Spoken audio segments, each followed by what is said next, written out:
Welcome to a new tutorial. Today I'm going to show you how to do a stop motion animation like this with only the window light available. But first, let me have a coffee. Enjoy the video.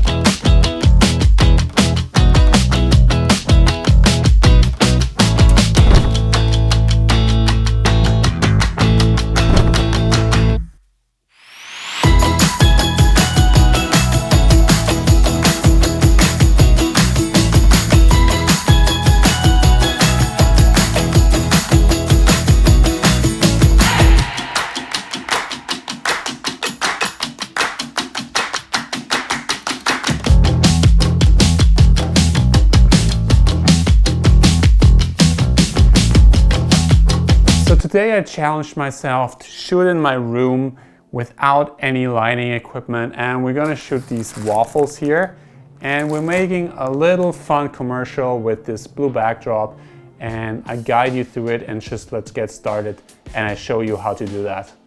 So the reason why I chose this location is because it has a window right here, and it also has a window right here, which makes it for the lighting an even lit light, and it also has these diffused blinds here that can diffuse the light if it's sunny outside, but today is actually really overcast, so you might not actually need them, but it's always good to have a soft light coming in from there. So this is the setup for today's video. It's just really basic. It's in my room, and I just put up this backdrop here. I bought that for 50 bucks, and I got these two stands that hold it, and it's also 50 bucks. When you want to shoot without any lighting, you always have to look where is the light coming from the location where you are. For example, if you shoot tabletop stuff and you go to a restaurant, I shot for Skip the Dishes once, and I go into these restaurants and I set up my stuff, and I always first look where's the best lighting. It's usually by the window, so you have tons of natural light coming in, but you also have to make sure there's no harsh sunlight coming through the window. So you always make to find a good spot where there's no harsh sun rays coming in and create an uneven light on the subject, because most restaurants, if you don't go for anything specific, they want a really soft light and from both sides.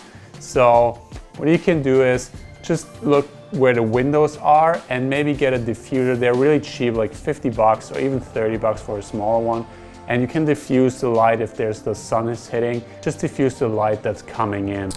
I'm also gonna mix it up today a little bit. We're gonna mix the video with the stop motion technique I'm gonna show you. And I have some funny ideas what you can do with those waffles here. Let's get started. So the first thing you want to do is see how the shadows look, because there's two large windows here. The light is gonna look really soft here, and it's diffused from the blinds, and there's no harsh shadow, so that's what you really want.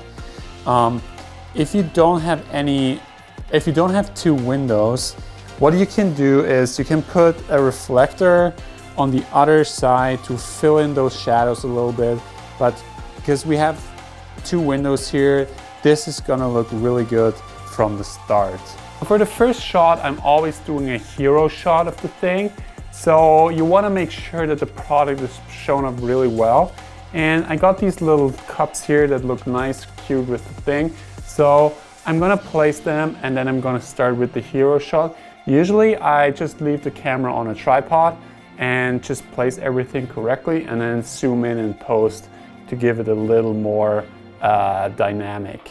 So what I usually do next is I just grab a few detail shots of the product. I really zoomed in to get really those details of the product. So the idea behind this shot is the waffle is rotating in the air, and then from the side there should be some powdered sugar come in and get this glaze on the waffle, and then the waffle drops down on the backdrop into the powdered sugar again. So this is the idea behind the shot. How I pulled this off was, first I did a stop motion shot of the waffle rotating in the air. So for this next shot, I'm gonna put the waffle, I have a stick here, and I'm just gonna stick it in here like this, and I want to rotate it a little bit for the stop motion. So I have it here, take a photo, rotate it, take a photo, and then in post, I'll show you later, I remove the stick from the photos, and it makes it seem like the waffle is flying.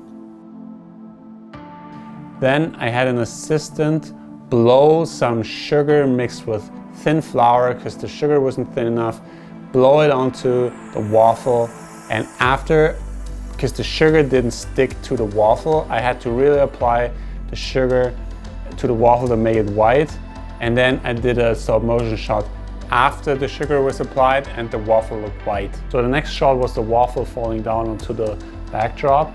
So this was a little tricky because I had to be really fast. I threw the waffle up into the air and followed it with the camera handheld, and I just really had to be quick to catch it, and I really smashed the camera onto the backdrop to really get the shot. Took me a few tries, but I finally made it and it looks really good. This made for a nice transition for the waffle falling down, and it cut perfectly to the waffle lying on the backdrop and the sugar coming from above. It was really a good cut there. With using the photo feature of the camera, you gotta have way more dynamic range than when you take videos. Video is limited in dynamic range. I'm using the A7 III, and it only can shoot 8-bit color, and with photos you get way higher resolution and way more dynamic range. So you have way more options in post to give back details or to manipulate the image. So for the next shot, I'm actually gonna place the camera on the actual backdrop itself. And what I'm doing is I'm just rotating the plate, and then I'm taking a photo,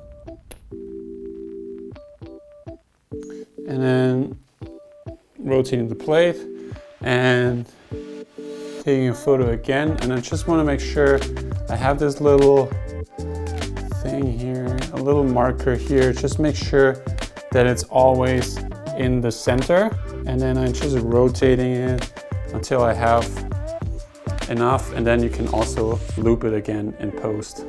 And I'm doing that with all the different plates, and it's always good to have a good tabletop shot and see, because I have two windows here. The light is hitting from this side and from this side.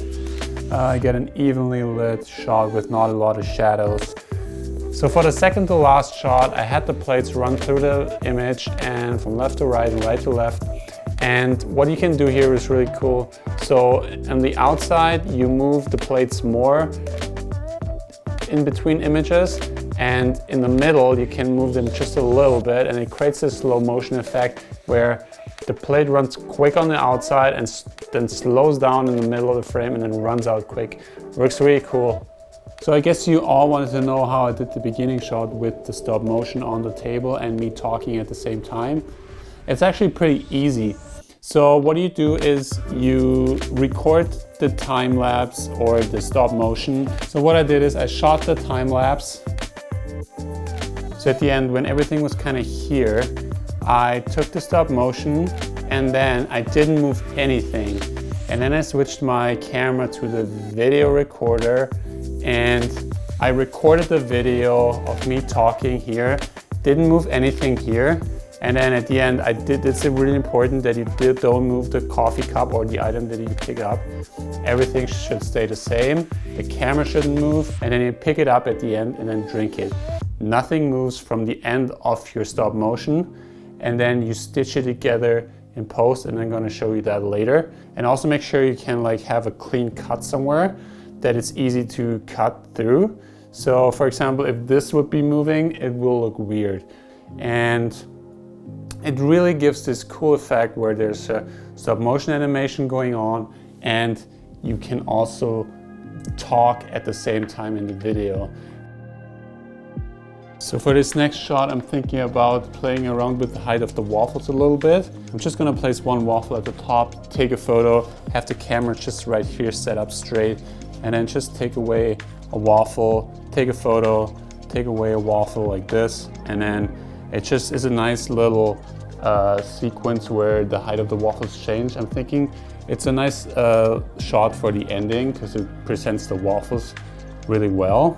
And the other thing is the light is really soft right now because it's overcast, and the most important thing is I'm not using any lights for this. I'm just shooting through my 2 windows, and I just wanted to show you that it's possible to shoot a good commercial or a product video without any lighting. So it's really what you can make of it and what the situation you're in.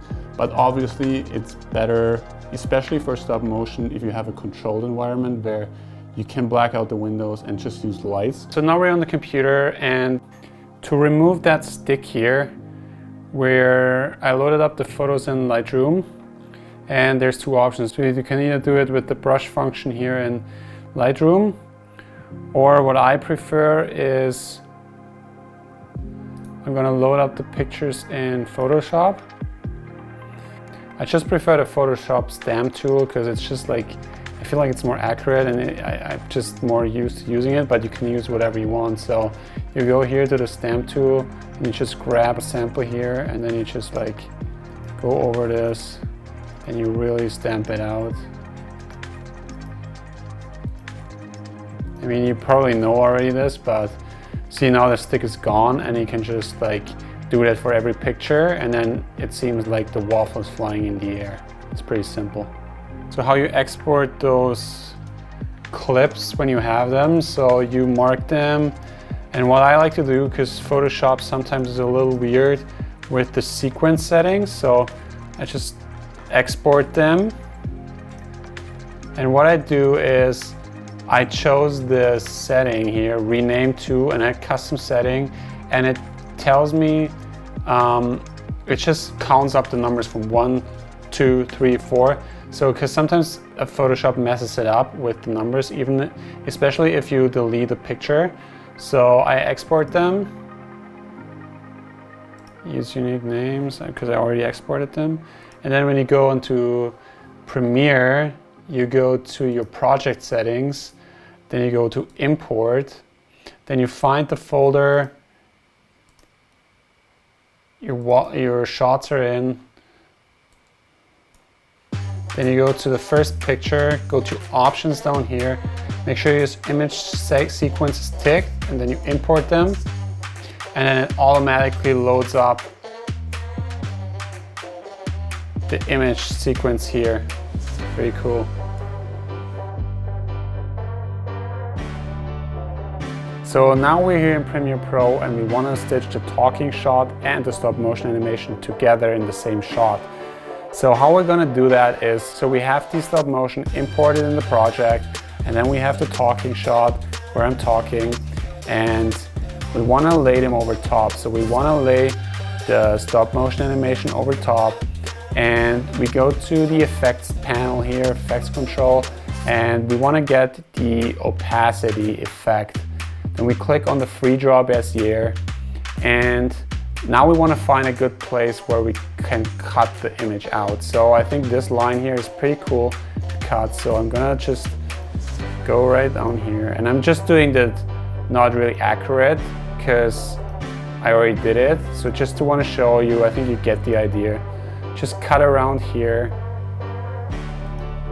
and go down here and just go out and zoom out a little bit. That I can go down here, here, and just make sure it's a circle. And there we go, we already have, this looks already pretty good. And once we like scrub through, we can see the time lapse is happening while I'm talking. So obviously you want to make it really accurate. So you want to make sure that the cup is cut out here accurately. What you also can do is you can adjust the color a little bit, so to make it match more, because the photo has a little different color sign. So I think this looks way better now. Yeah, and it's pretty easy to do, and yeah, it's a simple masking trick, and it gives you a really cool shot, and it's pretty easy to do. So that's it, guys. We shot this video without any lights. There's no excuse to not create something cool when you don't have fancy equipment. So no excuses anymore. If you like the video, give it a thumbs up, and if you want to see more content like that, more tutorials, consider subscribing. And thanks for watching, and I'll see you guys in the next one.